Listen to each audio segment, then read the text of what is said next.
Ya hablé en su día de ese miedo a no dormir, que era lo que me estaba provocando el insomnio de forma alargada, ¿no? De forma crónica. Esa intensa preocupación, esa obsesión por cómo voy a dormir a la noche siguiente, era lo que me estaba un poco desquiciando en ese sentido y era lo que me estaba provocando el insomnio.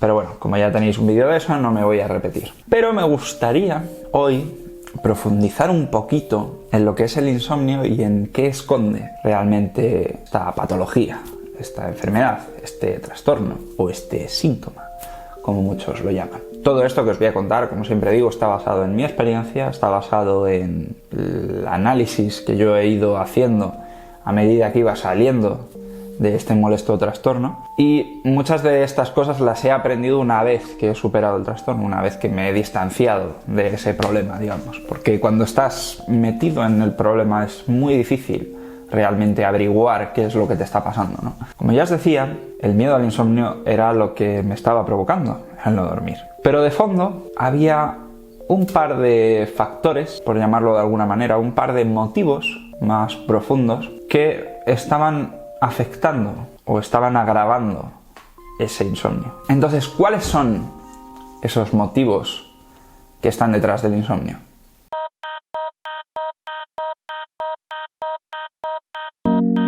Si os fijáis, yo tengo bolsas, que aparte del insomnio y esas cosas también aparecen por otros temas, como retención de líquidos, temas más genéticos y demás. Pues yo cuando pasaba una mala noche, aparte de tener un careto, que más que careto de cansado era un careto de preocupado porque estaba todo el rato rayado y estaba así como enajenado, ¿no? de tantas preocupaciones que tenía en la cabeza, tanta actividad mental. Aparte de eso, pues claro, yo veía estas bolsas, que las sigo teniendo pese a dormir bien, pero antes cuando las veía lo achacaba a Dios mío, es porque he pasado una mala noche, ¿no? Y entonces mostrarme a las personas con las que convivía, a las personas con las que trabajaba, era como un pánico, ¿no? Decir, es que me van a preguntar qué me pasa, voy a tener que hablar del insomnio, voy a tener que decir que no duermo bien, voy a tener que ver otra vez esas caras que ponen de como diciendo, pues vaya problemón tienes, tío. Entonces yo qué hacía, de alguna forma me las maquillaba, intentaba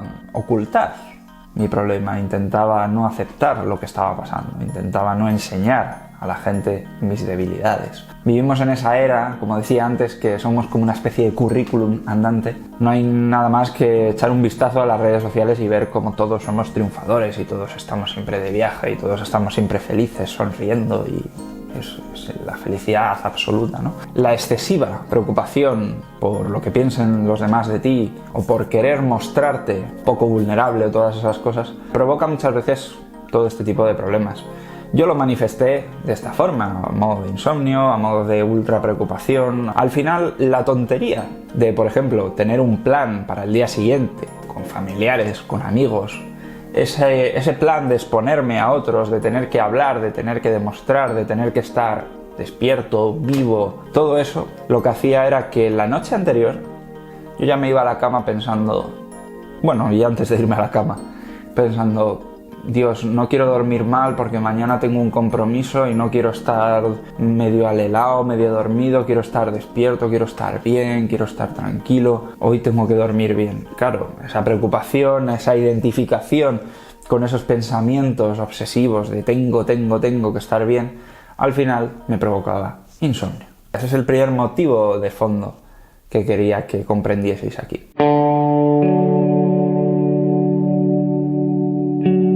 El segundo motivo de fondo, que este ya lo descubrí cuando ya me di cuenta de cuál era mi problema y cuando me di cuenta de que ya no tenía insomnio, que era absurdo preocuparse en todo eso, o era absurdo identificarme con esos pensamientos, cuando ya tenía todo más o menos controlado, me di cuenta de que en esto del insomnio había un profundo sentimiento de miedo a estar solo, miedo al silencio. Vivimos en unos tiempos en los que mentalmente siempre estamos estimulando el cerebro, o sea, siempre estamos haciendo cosas, siempre estamos ocupados. Cuando no es por el ritmo frenético del trabajo, un calendario laboral, un calendario de obligaciones que nos obliga a estar constantemente haciendo cosas y pensando y hablando y proyectados en el futuro, pensando en el pasado, etcétera, etcétera. Cuando tenemos ese tiempo libre, el tiempo libre lo ocupamos con cosas, como por ejemplo pues, jugar videojuegos, leer libros, ir a hacer deporte, quedar con gente, siempre estamos haciendo cosas, no hay un minuto, un segundo de silencio, de tranquilidad, de paz, de no hacer nada. Incluso en esos momentos en los que supuestamente no hacemos nada, como por ejemplo un atasco, nos genera una especie de angustia ese momento de tener que esperar, de tener que no hacer nada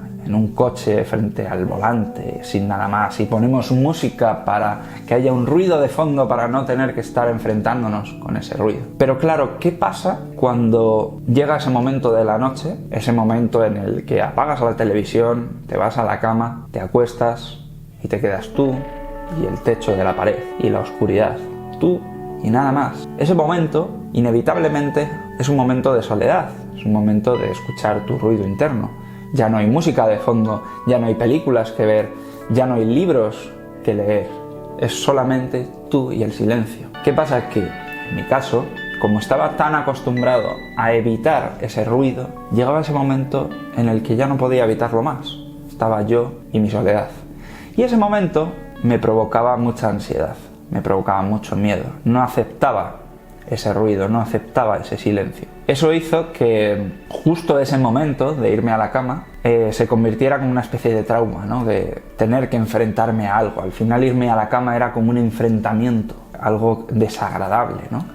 Y claro, todo esto choca mucho con la biología del dormir. Lo peor que podemos hacer es irnos a la cama tensos, ¿no? O con ansiedad. Normalmente no te quedas dormido en ese estado de tensión, de miedo, ¿no?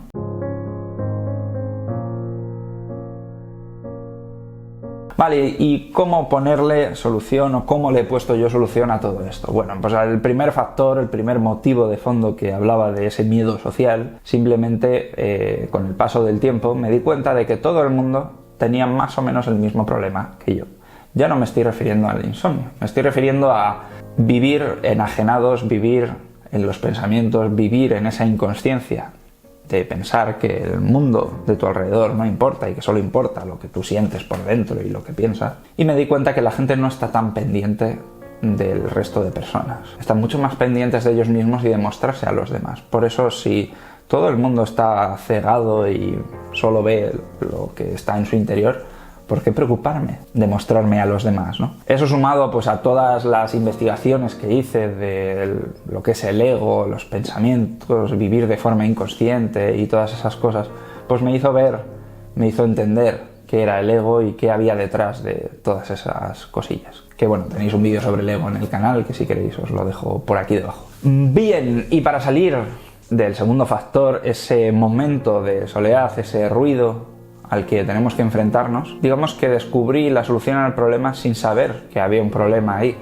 Y fue cuando empecé a meditar. Con el paso del tiempo, con la práctica de la meditación, aprendí a estar conmigo mismo. Y es que es súper importante esto, saber estar con uno mismo, saber convivir con tu ruido interior, saber desidentificarte de esa mente, poner esa distancia entre tus pensamientos y tú. Eso fue lo que realmente cambió el problema, eso fue lo que realmente me hizo que ganara una cierta perspectiva, el saber estar conmigo mismo, el saber estar en silencio. Claro, cuando yo en mi día a día ponía ciertos momentos, 20 minutos, media hora, de estar sin hacer nada, en silencio, meditando, yo y mis pensamientos, yo y mi cuerpo, yo y el ambiente, empecé a aprender a estar conmigo mismo. Y claro, ya enfrentarme, entre comillas, a ese momento de irte a la cama, a ese momento de soledad, ya no era grave. Incluso se ha convertido en un momento súper agradable, porque sé estar conmigo mismo, sé estar con mis pensamientos, sé estar con mis emociones y mis sentimientos. Todas estas cosas las solemos pasar por alto. Y ya digo, aprender a estar con uno mismo, aprender a entender qué pasa en las cabezas de otras personas, te ayuda a desidentificarte de ese ego que te puede hacer tanto daño. E insisto, todos estos problemas son muy habituales en la gente. Lo que pasa es que lo manifestamos de diferente manera y a mí, aunque suene muy poético, lo que realmente me ayudó a despertar fue el insomnio. Así que nada amigos, eso ha sido todo, espero que haya sido de utilidad. Dejadme en la caja de comentarios qué tipo de insomnio tenéis, si habéis sufrido de algo parecido a lo que yo cuento y si os gusta este tipo de contenido y es la primera vez que lo veis, si os gusta la psicología, mindfulness, insomnio, queréis averiguar más sobre este tipo de cosillas, suscribiros al canal. Adiós amigos.